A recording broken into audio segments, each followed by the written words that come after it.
Hello everybody and welcome to Forever Cricket on Forever Sports. And some breaking news in the cricketing world is that AB de Villiers will not be returning to the Proteas. It has been confirmed that all the talks and stuff about his potential return, are finished, and the decision is that he will not come out of retirement and he will not feature in the T20 World Cup at the end of the year for the Proteas, which I personally think is a massive loss. I think that I can understand a lot of the feelings towards him. I can understand the sort of the uncertainty, but at the end of the day, you cannot, for cricketing reasons, ever begin to justify why he shouldn't be part of the squad. And given the fact that we are in such a mess in the country at the moment, that the CSA is in such a mess, stuff like that, we need cricketing decisions to be the most important things. We need a World Cup full of cricketing decisions. And if that's going to be the case, one of the best T20 batsmen of all time has to be in that lineup. So it's it's quite interesting actually, because de Villiers almost about a year ago, when we played that solidarity match, it was about July, came out and said that he is very interested in a return and that he's trying to keep himself fit and he needs to try and make sure he's in good form and stuff like that, and then sort of see what happens. Mark Boucher after that confirmed that there are talks on continuing, and de Villiers during the IPL said he would love to come back and play, and he really wants to come back and be part of the side. And now there have been discussions, and the discussions are concluded, and he will not be coming out. So I'll be very interested to know what the reason is and what happened in these discussions that led for him pulling out. Because I think it probably was a case of him pulling out. It's two things. Either he has certain demands and said, if I come back, this has to be the case, and they said no, so he said, fine, I'm out. Or else he said this needs to be the case, and they said, well, in that case, we're not going to call you up. It's one of those two things. Either CSA pulled the plug on it, or AB de Villiers pulled the plug on it. Either way, from a Proteas perspective, it's a big loss because we are much weaker without him. And I understand, get the youngsters and stuff like that. But at the end of the day, I think in the last year or two, we really have to start rewriting the laws about age and players. We have become so obsessed with age and the fact that a player gets to 30 and he's done and he's spent, and we've got to bring in the next generation as if these other players can't do a job. When you look at that England World Cup winning squad, I think only about 2 or 3 players were actually under the age of 30. It's quite an old squad. And you look at players like Chris Gale, in his 40s and still one of the best performing players of the IPL. Faf du Plessis, AB de Villiers, all the top sort of players are players in their 30s. They know their game, they understand their game. The longevity of sportsmen is continuing. It's only on the up, but it's only going to get better, I think. I think it's only going to improve. So I think that we, as much as I enjoy the idea of bringing in youngsters, and it's quite interesting that Marco Jansen, for example, is going up, and Carl Rain and stuff like that. But I also think that we also need to be we can't just sit there and say, well, you can't give a debut to somebody who's in his 30s. You can't, once they get to 32, you've got to start phasing them out. I think that's a very archaic way of looking at things.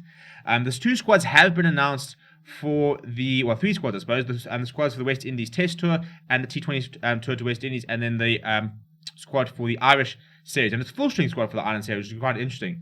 So if we're looking at the Test squad, obviously Dean Elgar's captaining the side, Temba Bavuma is the vice-captain, it's Quinton de Kock, Saul Irvia, Beren Hendricks, George Linder, Keshav Maharaj, Lungi Ngidi, Aidan Markham, Vian Mulder, Anrich Nortje, Keegan Peterson, Kagiso Rabada, Rassie van der Dussen, Calvin Rain, Tabraiz Shamsi, Lizard Williams, who gets his first call-up to the Proteas, Prenelin Subrian, who's back in the call-ups there, and Marco Jansen. So it's not a bad squad. I'd say it's a pretty expected squad. My frustration is the fact that we need to know some clarity about what's going on with the county cricket players. Why is Kyle Abbott not coming back? Why is Simon Harman not coming back? Are we looking at Dwayne Olivier? Are we looking at somebody like David Bedingham, who's been brilliant in the county setup? Will these players be coming into the Proteas setup? They're all back in domestic cricket next season. So, if that's the case, why are we not trying to bring them? Because I understand that we're trying to look at the long term.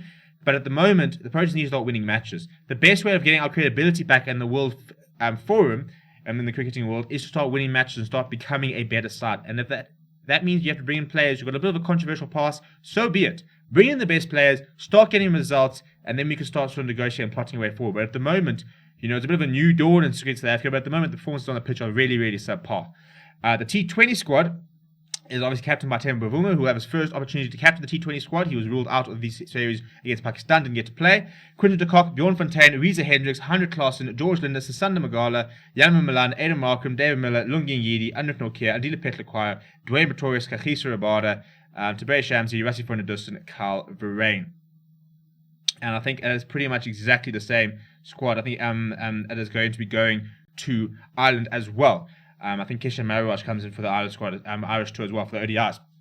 which is also good. I'd also quite like to see Kesha Maharaj get a chance at limited over cricket. So they're not bad squads. They're very expected squads. My biggest problem is I think, I'd like to see what's happening with the county cricket players. Are we going to be able to start factoring in?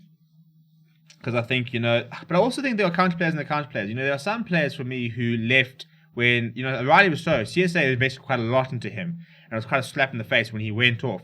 Kyle Abbott, I think, was quite right when he went, because I think he understood that at the time he was quite far down the pecking order and he was going to struggle to sort of make it in the frontline thing. And he decided at that point, he had that whole World Cup debacle and stuff like that. He said, you know what, I'm always going to be on the fringes of this Proteas side. I'm going to leave. And after he left, we had 3 retirements, and suddenly he would have been one of our frontline bowlers. So that's just one of those things where cookie crumble. Even Simon Harmer came out and said he doesn't really think he was disadvantaged. He said just, that's hard work. And Keshav Maharaj has had very similar stats to Simon Harmer's Test career and even his county cricket career when he's gone over to play there. So I don't think there's been too much complaints about that. But there are players that will definitely add to the Proteas squad. If your 2 spinning options are Maharaj and Simon Harmer, that's a really, really good position to have. If you're adding Kyle Abbott to Anruf Nokia, Lungi Ngidi, Kagiso Rabadi, even Dwayne Olivier to them as well, and you don't have to worry about something like Bjorn Hendricks or something like that being your sort of 4th choice seamer, it makes the Proteas stronger. And I think that's sort of the main thing. We need to try and get back to being a competitive side. So interesting as we go. Obviously, the tests, the 2 tests are towards the end of June, and then the T20 series starts on the 26th of June. We'll finish on the 3rd of July. We are then due to start in Ireland on the 11th of July, which will be the first of the 3 ODIs. The T20 T20 series will go from the 20th of July to the 25th of July in Ireland as well. So 2 tours that coming up there. It'll be quite nice to see the Proteas get back to cricket. Very interesting discussions. But I think the AB de Villiers retirement is a very big moment for South Africa. And in many ways, I'm glad. I'm not glad he's not coming out of retirement, because I really wanted to see him back in a Proteas shirt. And for cricketing reasons, you can't fault that.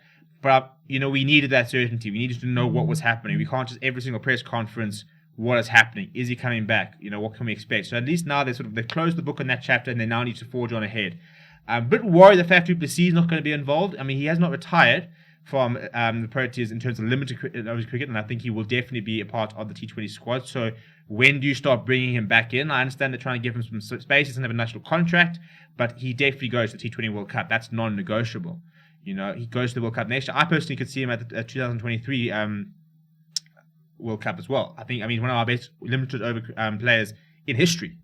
He still averages, I think, about 49 in ODI cricket, or 51, I think, and with a decent strike rate. So I think he still makes our best limited over side, and I think he can still make it for another couple of years, as long as he keeps performing at this level. So be interesting also to see when they start bringing him back to the setup. But let me know what you think of the squad and what you think about the AB de Villiers retirement, whether you're happy with that result, whether you would have liked to have seen him back. Let me know what you think down in the comments below. Do smash a like on the video. Do subscribe to the channel if you are new.